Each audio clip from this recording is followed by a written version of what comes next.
We have a Coppola questions before we move on. Coppola questions. This is just me. I was kind of thinking out loud. Does Kathleen Turner look exactly the fucking same at the reunion and in high school because it's like in her mind?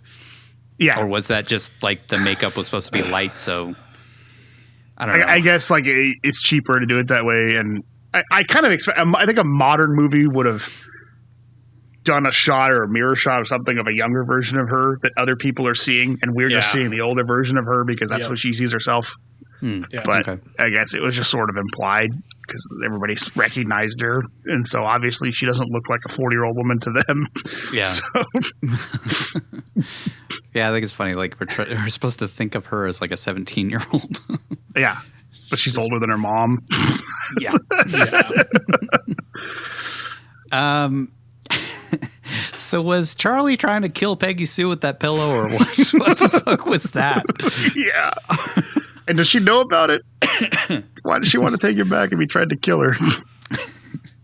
Maybe she just imagined that all. And if she doesn't know about it, then how do we see it? Because again, it's all in her head. Maybe he admitted later on. Like during an argument or something. When you slept with that I guy. was going to kill you, Peggy Sue. You should be thanking me. God. Yeah, that does Lucky seem you're like not something dead. Johnny. He doesn't really have the voice when he's older. No. Does he? He's like mellowed out. I think he was putting it on, you know, in the high school version of himself to like, maybe he was trying to like emulate a different pop singer or something. I don't think Fabian had that voice or anything, but maybe. Or maybe that's just what Nick Cage thought 17-year-old version of Charlie would sound like. Like his balls hadn't dropped yet, or I don't know.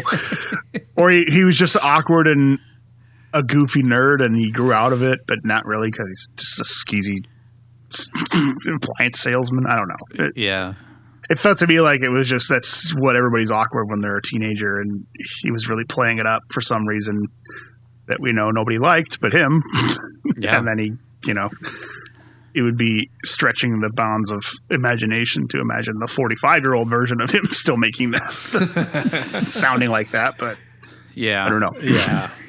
I mean, it makes it like doesn't make any fucking sense in the movie, but it makes the movie more enjoyable. Him doing that goofy ass voice. Yeah, I kind of hate that it does because I was totally ready to be like, he ruined it with his performance, but he doesn't really. It kind of helps add to it. Makes it more like childlike, I guess, in his performance. Because if you think about it, remember yourself at 17. You're basically a child, you know. And he's trying to really play up that he's a dweeb, you know. He's like super obsessed with music, and his friends are weirdos. Like Jim Carrey's his best friend and stuff. Like he's a nerd. Yeah.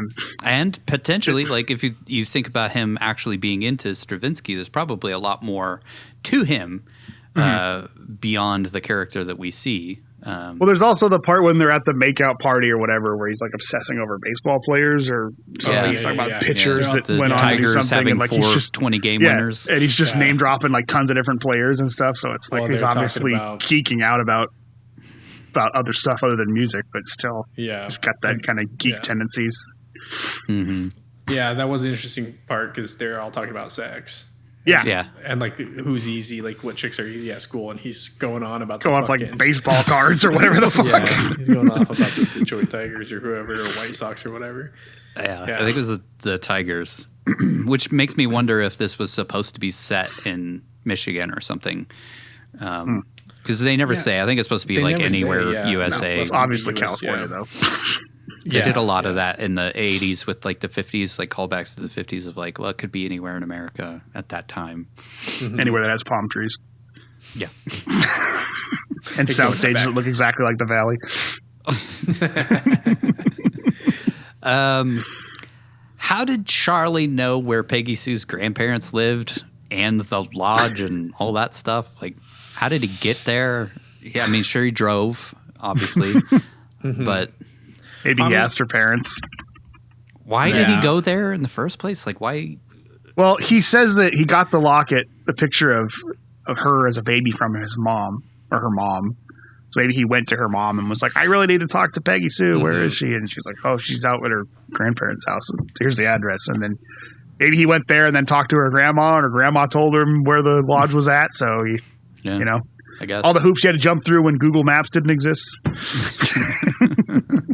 And social media. And now she'd just tag herself outside of it, and you'd just be able to cyberstalk her. Should be Instagram and live from there. About to do a crazy ceremony. Hashtag Right. cute. And you just geolocate it. He's got fucking spyware on her cell phone. that was back in the days of just MapQuest, I think. MapQuest and Flash dated. Macromedia Flash. Macromedia Flash. So did any of that shit actually happen? That's my main one. Yeah, that's my main question. Only because of the dedication to her in the book. Yes. Yeah. That's It's a the very only- odd thing to add. Yeah. And I feel like Anything. you could still say it didn't happen. It was just her remembering things or recalling stuff or coming to the conclusion that she would do things the same, even if she had the chance not to. And the dedication came because he was just getting the book published while they were at the reunion, and then she passed out, and he dedicated it to her because she didn't know if she was going to die or something, and I don't know. But he wasn't at the reunion. No, but Oh, no, you're right. He wasn't. I he was thinking of sends the Richard. book to her hospital room, and I wonder if it was like I don't know about the Starry Night thing though, but he's dedicates it to her because maybe he secretly was in love with her because she was the prom queen and always thought about her and helped him motivate him in life. Yeah, maybe or that whatever. was it. They were star-crossed lovers. They never actually got together. Yeah. Because if they did, she would have known that he wanted to go off and raise chickens on a commune, and she wouldn't have gone through the whole thing with him in her vision or version of it. Yeah. Yeah, sometimes the grass isn't greener. Sometimes the grass is a polygamous cult in fucking Utah. Which I felt like that's kind of the road the movie was trying to take. Like, Yeah. sometimes your life is Better than you think it is. It's not what you wanted it to be, but it's not as bad as you think it could be. And given the chance, you'd probably just do the same thing over again, but maybe do a little bit better. Maybe, something. Mm-hmm. I don't know. I feel like there's a message to the movie that's muddled that it's kind of hard to figure out what they were exactly going for. Yeah, I think that's right. And then my last question is, do you think Charlie kept it in his pants after Peggy Sue forgave him, or do you think they get back together? I think they get back together. I think they get back together. But does Charlie learn the error of his ways? I think that would be dependent upon how she comes back into the relationship, because based on through the time traveling backwards, it seems like she was a bit of an instigator in their failed marriage by not really being a full participant. So she shares her blame. So I think if her attitude was, "Hey, I'm going to make this work because this is the road that I would always end up on," then I think their relationship would end up working. She also says that he was never there for the kids. So I wonder. Which is that true, Yeah, or is that that's just kind of what I was her thinking. Like, is this last? Because all of the growth came from her in this flashback, not from him. He's still the guy who cheated on her and was sort of an absentee dad or whatever, and he just wants her back because she almost died, and he realized how much he fucked up. But it's like, is he really going to change that much? Because she went through this journey, but he didn't. And I think part of it maybe was her realizing that she drove him away because of. Yeah. She might be an alcoholic based on that one scene that we based on saw. that scene, Yeah.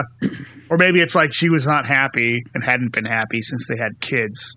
So she had driven him away subconsciously and didn't realize it, and I still blamed him for all of that, and her going back and realizing that she was basically driving him away even when she had the chance to go back and do it all over again, that maybe she realized that it was, it was kind of a her problem more than a him problem. So maybe that makes it work, but. Well, what if he finds a chick who doesn't think that the Big Bopper is a hamburger? Right. Does he still just go off to the next chick? I don't know. Yeah, until he finds out that she thinks it's that game, that Bop It game. I love that game. I love the Big Bopper. Then you twist it, Twist and it. you pull it. Dun, dun, dun, dun, dun. Such a head for knowing. The only one I wrote as it was going on was like, why doesn't she care about her kids? And then she started caring about her kids, but it was like in the third act where she brings it up, and didn't sit right with me. It was weird because I feel like that would be the one thing that you wouldn't want to undo. Yeah, as a parent, you could fuck your whole life up with everybody and your life partners and stuff, but you still would love your kids to the point where you wouldn't want to erase them. So unless this is an even darker story and she just doesn't like her kids either. And yeah, I was gonna say maybe she doesn't like her kids. And then she wished she had she's killed an her even kids. bigger bitch than we realize, and it's like she is the cause of all of her own problems.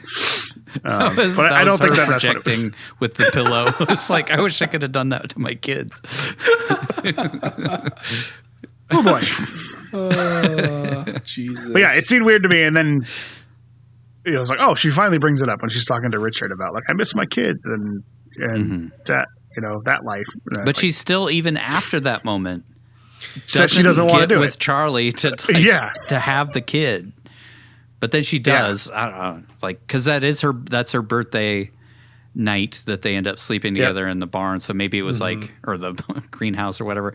So maybe it was like she had to come full circle to like the decision that ended up creating her children in the first place and getting her married. I think that could be part of it. Like, that's saying that allowed her to realize, I do actually miss my kids. And then when she's talking to her grandparents, telling her grandma, she named her daughter after her grandma and stuff. And it's like all this reminder, like that's why she wants to get back to her time. Which I think is she's telling her grandpa about it too. That's the instigator for getting out of this life. And like, okay, she's done trying to undo her past. She wants to get back to her present. And that means doing the same things that she did that got her to that present in the first place. I wonder if her grandpa was like, why didn't you name a kid after me? You had a son, clearly.